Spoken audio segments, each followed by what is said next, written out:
نحمدہ ونصلی علی رسولہ الکریم اما بعد فاعوذ باللہ من الشیطان الرجیم بسم اللہ الرحمن الرحیم۔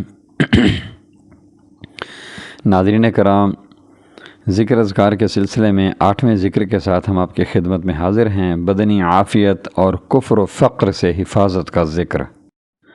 اللہم صلی علی محمد النبی الامی وعلی آلہ وسلم تسلیما کثیرا کثیرا۔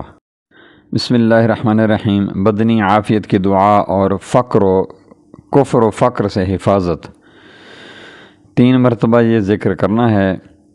اللہم عافنی فی بدنی، اللہم عافنی فی سمعی، اللہم عافنی فی بصری، لا الہ الا انت اللہم انی اعوذ بک من الکفر والفقر واعوذ بک من عذاب القبر لا الہ الا انت۔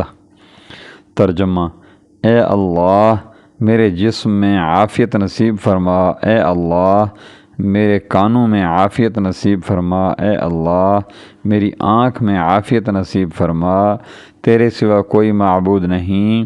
اے اللہ کفر میں مبتلا ہونے اور فقر کا شکار ہونے سے میں تیری پناہ چاہتا ہوں۔ اے اللہ میں قبر کے عذاب سے تیری پناہ چاہتا ہوں، تیرے سوا کوئی معبود نہیں۔ فائدہ: نبی کریم صلی اللہ علیہ وآلہ وسلم صبح و شام اس دعا کو پڑھا کرتے تھے۔ ابو داؤد 5090۔